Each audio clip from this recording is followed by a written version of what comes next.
Hey everyone, Ruby Zapier here. I'm out here at the same yard as before. Today is October the 19th. So we are fully into fall. We're out getting these hives switched over because I don't know, depending on where you all are in the United States, here in Georgia, we're getting temperatures that are getting into the mid 40s. And because of that, a lot of these bees have begun to switch over from taking, liquid or syrup into basically taking something a little bit harder. They say that when the temperature of the water, if you're using internal feeders or even externally feeding, if it gets too cold, which I think it's somewhere in the 50s is what I've read, I don't know how true it is, that the bees will stop taking liquid feed. I don't know if their body can't, separate the sugars from the water that's in the solution. I don't know enough of the science of bees to really be able to speak on behalf of that, but that's what I've read, and honestly I believe it. They already say bees don't really like to fly when the temps start getting below the mid 50s. I mean, I've seen some bees fly in the low 50s, even high 40s, which is super rare. I guess they just need it, maybe probably like a cleansing flight. But as far as feeding goes, that is something to keep in mind, is that these bees are only going to take liquid feed for so long. So that's why it's so important at the end of summer, if you have any light hives or if you need to condense them down, that you really need to start feeding pretty heavily. So at this point, I'm out here. I'm just going to be swapping and condensing. I'm going to check on this hive real quick, see if we have a queen. If we do, great. I doubt she'll be well mated, though, considering there's little to no drone. So if there's no queen in there or there's no sign of a laying queen, we are going to probably combine it with that hive up there. So, and at least that way they have a chance to make it through winter. The rest of these, I'm just gonna get rid of their internal feeders, and we are gonna be using these round feeders. I don't know if you ever used these before, but if you watched my old videos, this is a stack of them all together. I'll explain that in the video, but the round feeder system works really great when you're starting to feed a more solid feed. I've honestly found in the cooler months, whether it's late fall throughout winter, my bees have really done well with just solid sugar. It can be powdered sugar, but you need to kind of get it somewhat closer to fondant or something harder like hard candy. So I always kind of make a slurry of sugar mixed with a little bit of water, so it's almost like a slushy, and I'll put that in one of these round top feeders up top.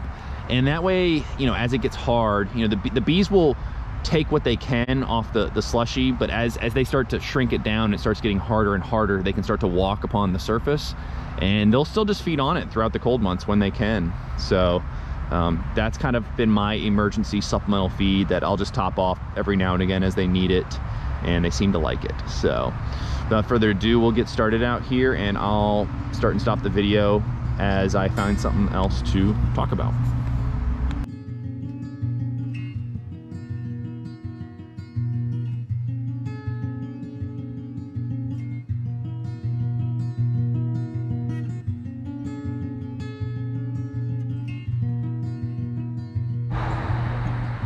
All right, that's it for this yard. A lot smaller than it was before, wasn't it, folks, compared to the spring? So I'm gonna move to, it's getting a little dark.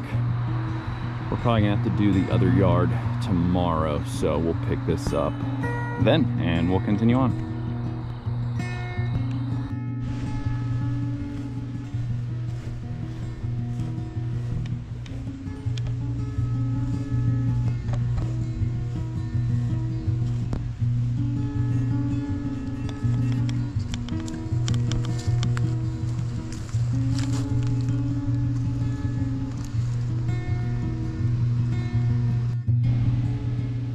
All right, here we are out on the second day out at the big tree yard.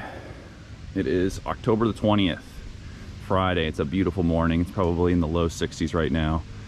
This is the temperature where beekeeping is enjoyable, to be outside in a suit all day. In fact, I've already switched over from my ventilated jacket to just a classic unventilated style. This is an old one I've had for a bit that's somewhat maintained. And to be honest, my ventilated jacket got so beat to heck this whole summer. I'm probably gonna have to get a new one. But to more important things, like I said, we're just doing the same stuff we were doing at the other yard.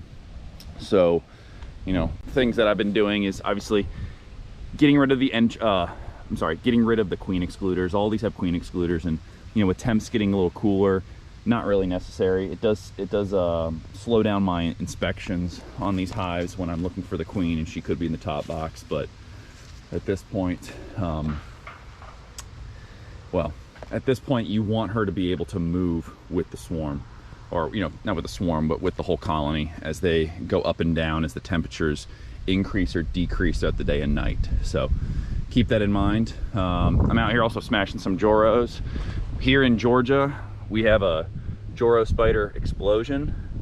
I don't know if other parts of the country do, but from everything I've read online, it's mainly centrally located to this part of Georgia, north central. And like I said, they're just doing their thing, trying to snag some bees, snag some snacks going into the winter. This is always a big time of the year for spiders, so just be wary of that if you're trying to protect your protect your foragers. You know, try to get rid of those spiders, or, you know, Joros, whatever they are, surrounding your hive area.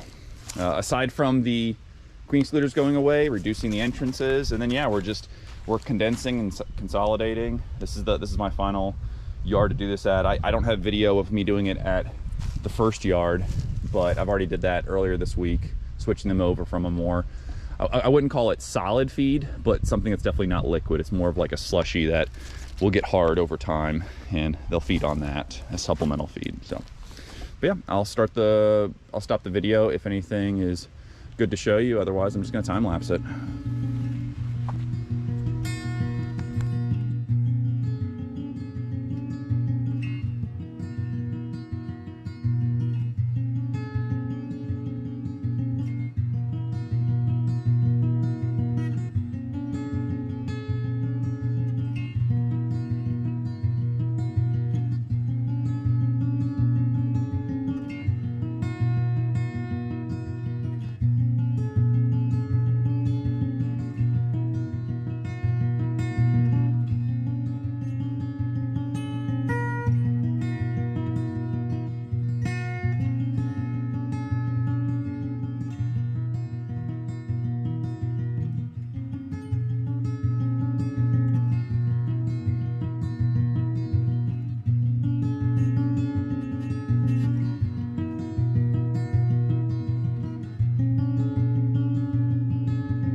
As you can see, all we're doing is going around feeding these bees after I've condensed them down. So these round top feeders, you can buy them. There's several websites that have them. I think I bought mine from Barnyard Bees, but there are other companies online, or shoot, I think you can go on Amazon and get some. But you've seen these in other videos that I've showed, and they work great for the winter. Highly recommend.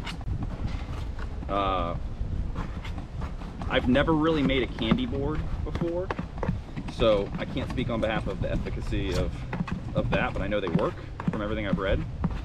I just like this method because I can open up, there's ventilation, where, you know, warm air is going to come up here and basically turn, whether you have hard, like if you just pour dry sugar into this little round feeder, as heat and moisture rises in the hive, would normally condense on either underneath between the inner cover and the telescoping outer cover.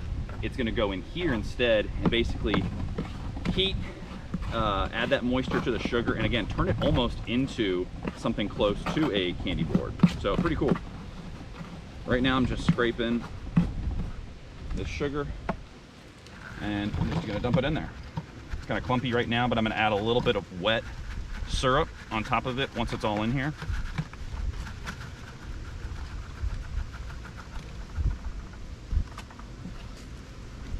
And then other than that, it's sealed up. Like I said, you can see the little window. The bees will climb up here. This cover will be on here.